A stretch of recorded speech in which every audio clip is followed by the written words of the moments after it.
तो दोस्तों आज हम उस कैपेबिलिटी के बारे में बात करेंगे जो कि भारतीय वायुसेना के अंदर बहुत ही जल्द ऐड होने वाली है। और सच मानिए भारतीय वायुसेना को इसका काफी लंबे समय से इंतजार भी था और ऐसे में भारतीय वायुसेना के अंदर इस चीज की कमी काफी लंबे समय से देखी जा रही थी और अब भारतीय वायुसेना के अंदर ये कमी पूरी होने वाली है। ऐसे में दोस्तों हम यहाँ पर बात करें भारतीय वायुसेना के airborne early warning and control aircraft के बारे में। ऐसे में दोस्तों आपने अक्सर सुना होगा कि भारतीय वायुसेना के अंदर अबैक्स एयरक्राफ्ट की कमी है और जल्दी भारतीय वायुसेना को अबैक्स एयरक्राफ्ट मिलने वाला है। ऐसे में दोस्तों सच मानिए कि भारतीय वायुसेना को अगर ये अबैक्स एयरक्राफ्ट मिल जाता है तो फिर भारतीय वायुसेना की जो ताकत है उसमें काफी इजाफा हो जाएगा। ऐसे में दोस्तों आखिरकार जान लेते हैं कि ये अबैक प्रोग्राम क्या है और इसके अंदर भारतीय वायुसेना के अंदर किस तरह के डेवलपमेंट देखे जाएंगे और कैसे भारतीय वायुसेना की ताकत को ये इनहेंस कर पाएंगे। तो दोस्तों आपको बता दें कि DRDO का Netra airborne early warning and control system ये सबसे बेहतरीन एग्जाम्पल है भारतीय वैज्ञानिकों की इंजीनियरिंग का। और ऐसे में दोस्तों आपको बता दें कि DRDO की तरफ से इसको यहाँ पर प्रदर्शित किया गया है। ये बेसिकली एक एयरबोर्न अर्ली वार्निंग एयरक्राफ्ट है जिसने अपना लोहा बालाकोट के अंदर पहले ही बनवा चुका है। ऐसे में दोस्तों आपको बता दें कि बालाकोट के स्ट्राइक के दौरान ये एयरक्राफ्ट लगातार हवा में उड़ते हुए हमारे जो मिराज 2000 एयरक्राफ्ट हैं उनको सर्विलांस मुहैया करा रहा था, जिसके चलते ये जो बड़ा ऑपरेशन था उसको अंजाम दिया जा सका था और इसको पूरी तरह से सक्सेसफुली किया गया था। ऐसे में दोस्तों आपको बता दें कि ये जो एयरक्राफ्ट है इसने मिराज 2000 को पूरा रास्ता दिखाया, जो कि बालाकोट की अगर यहाँ पर बात की जाए तो लाइन ऑफ कंट्रोल से करीब 80 किलोमीटर की दूरी पर है और यही अबैक था जिसने ऑपरेशनल ब्रेन के रूप में वहाँ पर काम किया था। ऐसे में दोस्तों आपको बता दें कि दो नेत्रा यहाँ पर भारतीय वायुसेना को 2017 और वर्ष 2019 के अंदर डिलीवर किए गए थे और जो तीसरा नेत्र अबैक है ये भारतीय वायुसेना को वर्ष 2023 में डिलीवर किया गया। हालांकि जो तीसरा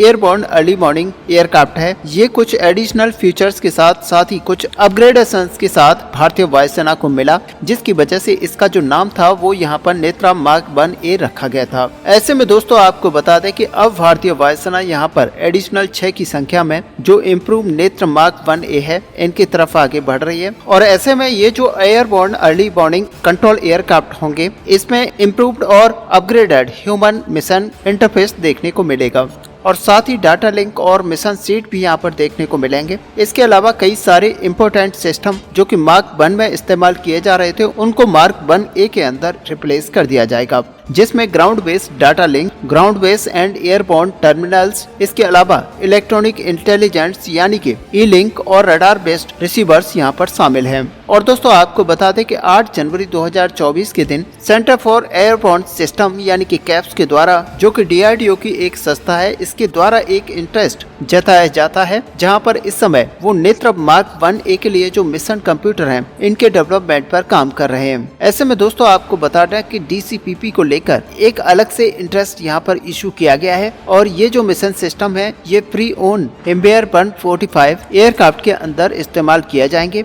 ऐसे में दोस्तों यहाँ पर बताया ये जा रहा है कि 15 फरवरी 2024 तक इसको कंप्लीट कर लिया जाएगा और ऐसे में कोई भी पब्लिक या फिर प्राइवेट कंपनी इसके अंदर पार्टिसिपेशन कर सकती है। ऐसे में सच माने कि जिस कंपनी के पास एक अच्छा खासा एक्सपीरियंस होगा, साथ ही उसके अंदर इंफ्रास्ट्रक्चर अच्छा होगा, उसी कंपनी को इस पूरे प्रोजेक्ट को दिया जाएगा। ऐसे में खास करके देखा जाए तो इस तरह के सिस्टम की जो डिजाइन और डेवलपमेंट है उसको लेकर अगर कोई कंपनी पहले से काम कर रही है और मैन्युफैक्चरिंग और फैब्रिकेशन को लेकर यहाँ पर क्वालिफिकेशन और इसके अलावा एयरक्राफ्ट के अंदर इस सिस्टम के इंटीग्रेशन को लेकर के या फिर फ्लाइट टेस्ट को ले लीजिए, अगर इस क्षेत्र में किसी भी कंपनी के पास पहले से एक्सपीरियंस है तो वो इस एक्सप्रेशन ऑफ इंटरेस्ट का जवाब दे सकते हैं और माना जा रहा है कि कई कंपनियां इसको लेकर अपना इंटरेस्ट दिखा रही हैं। ऐसे में दोस्तों इन सारी क्वालिटीज को अगर ध्यान में रखा जाए और साथ ही यहाँ पर रिक्वायरमेंट को ध्यान में रखा जाए तो यहाँ पर 2 कंपनियां हैं जिनका नाम सबसे ऊपर आ रहा है, जिसमें सबसे पहली कंपनी है हिंदुस्तान एरोनॉटिक्स लिमिटेड, जो कि परफेक्ट मैचिंग मानी जा रही है और इस पूरे प्रोग्राम के अंदर इस तरह का मैच नहीं देखा जा रहा है।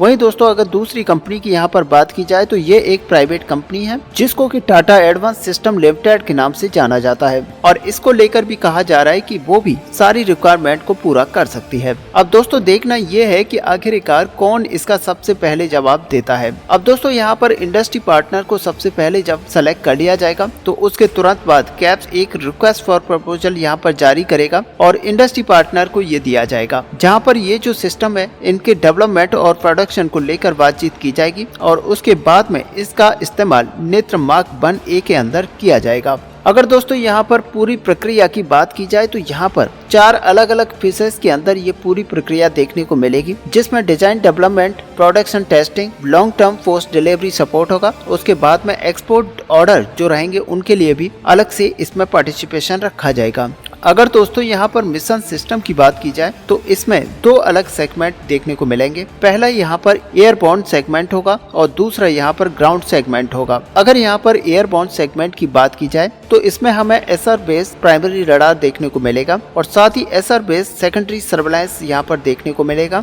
मिशन कम्युनिकेशन सिस्टम देखने को मिलेगा जो कि सॉफ्टवेयर डिफाइंड रेडियो के साथ में आएंगे। इसके अलावा कम्युनिकेशन सपोर्ट मेजर्स होंगे और साथ ही इलेक्ट्रॉनिक सपोर्ट मेजर्स भी होंगे और साथ ही रडार वार्निंग रिसीवर होगा, मिसाइल वार्निंग सिस्टम होंगे, काउंटर मेजर डिस्टिंक्ट सिस्टम होंगे और उसके बाद में LOS होगा और flight communication data link features को भी यहाँ पर देखने को मिलेगा। ऐसे में दोस्तों अगर ग्राउंड वेरिएंट को यहाँ पर देखा जाए तो ग्राउंड एक्सप्लोरेशन सिस्टम होगा, इसके अलावा ऑपरेटर ट्रेनिंग स्टेशन होगा और ऐसे में ऑटोमेटेड सिस्टम इक्विपमेंट भी यहाँ पर रखे जाएंगे। तो दोस्तों ये जो प्रपोज सिस्टम है इन्हें प्री ओन एम्बेयर 145 एयरक्राफ्ट के अंदर इंटीग्रेट किया जाएगा, जिसे ओरिजिनल इक्विपमेंट मैन्युफैक्चरर से खरीदा गया है और मॉडिफाई करके एक कैप्स को यहाँ पर डिलीवर किया जाएगा। आगे चल के ये जो मिशन एयरक्राफ्ट होंगे इनको कैप्स के द्वारा मॉडिफाई किया जाएगा और इसके अलावा DRDO की दूसरी संस्थाएं यहाँ पर सपोर्ट करेंगी और इंडस्ट्रियल पार्टनर यहाँ पर जो सेलेक्ट किया जाएगा उसका योगदान यहाँ पर सबसे अहम होगा। और अंत में दोस्तों यहाँ पर जो यूजर होगा उसकी सर्विस में ये एयरक्राफ्ट इंडक्ट किए जाएंगे और जो कैप्स होगा ये बेसिकली ट्रांसफर ऑफ टेक्नोलॉजी जो है यहाँ पर प्रदान करेगा सेलेक्टेड प्रोडक्शन पार्टनर्स को और उसके बाद में जो मिशन सिस्टम का डेवलपमेंट किया जाएगा उसमें ये काफी सहायता करेंगे। और जो मिशन सिस्टम है जो कि 6 की संख्या में AWACS मार्क 1A में इंटीग्रेट किए जाने हैं उनको विकसित किया जाना है। तो यहाँ पर कैप्स के कंधों पर ये जिम्मेदारी होगी कि शुरुआती जो 2 AWACS early warning, airborne early warning and control aircraft हैं इनमें सिस्टम की इंटीग्रेशन की जिम्मेदारी ये उठाएंगे और उसके बाद में जो प्रोडक्शन पार्टनर होगा यानी कि इंडस्ट्रियल पार्टनर होगा वो यहाँ पर सपोर्ट रोल में होगा। लेकिन दोस्तों यहाँ पर तीसरा, चौथा, 5वां और 6ठा एयरक्राफ्ट जब बनाया जाएगा तो इसके अंदर जो इंडस्ट्रियल पार्टनर प्रोग्राम के अंदर होगा तो वो यहाँ पर लीड करेगा और कैप्स वहाँ पर केवल सपोर्ट रोल में रहेगा, यानी कि यहाँ पर जो कंपनी अभी सेलेक्ट की जाएगी और बाकी के 4 एयरक्राफ्ट को उसी के द्वारा पूरी तरह से बनाया जाएगा। कैप्स यहाँ पर केवल सपोर्ट रोल में रहेगा। ऐसे में दोस्तों यहाँ पर 2 पार्ट्स देखने को मिलेंगे। सबसे पहले यहाँ पर कैप्स लीड करती हुई दिखाई देगी और उसके बाद में जो हमारा इंडस्ट्रियल पार्टनर होगा वो यहाँ पर लीड करते हुए दिखाई देगा।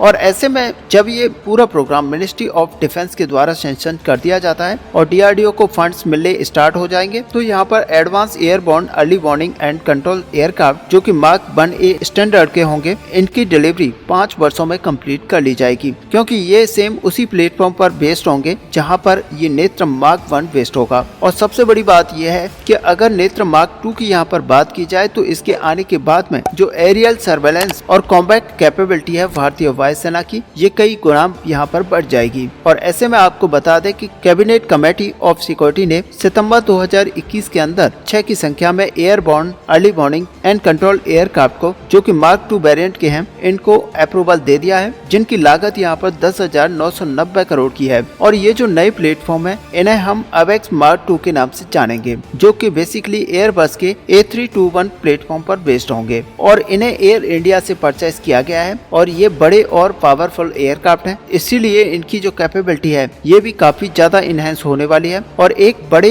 प्लेटफॉर्म का यहाँ पर एडवांटेज यही होता है कि इनकी सर्विस सीलिंग काफी हाई होती है, मिसाइल एंड्योरेंस काफी ज्यादा होती है और पावर ज्यादा होती है। साथ ही हर तरह से जिस तरह से पावरफुल इलेक्ट्रॉनिक वारफेयर को यहाँ पर यूज कर सकते हैं वो इनको कर पाएंगे। ऐसे में दोस्तों इनके अंदर बड़े से बड़े रडार को लगाया जा सकता है। ऐसे में इस एयरक्राफ्ट का जो ऑपरेटिंग एल्टीट्यूड है वो 30,000 फीट का है और एंड्योरेंस जो है वो 6 घंटे से ज्यादा का है। इसमें 43 मिनट का जो रिजर्व फ्यूल है वो भी यहाँ पर देखने को मिल जाता है, यानी कि ये प्लेटफॉर्म नेत्रा मार्क 2 के लिए सबसे उपयुक्त माना जा रहा है। और यहाँ पर कुल मिलाकर देखा जाए तो भारतीय वायुसेना की जो क्षमता है, जो ताकत है, यहाँ पर बढ़ने वाली है। ऐसे में दोस्तों आपका इस पूरे टॉपिक को लेकर क्या व्यू है, आप अपना व्यू हमें कमेंट में लिखकर बता सकते हैं। साथ ही वीडियो को लाइक और शेयर करना ना भूलें। मिलते हैं नेक्स्ट वीडियो में, तब तक के लिए जय हिंद।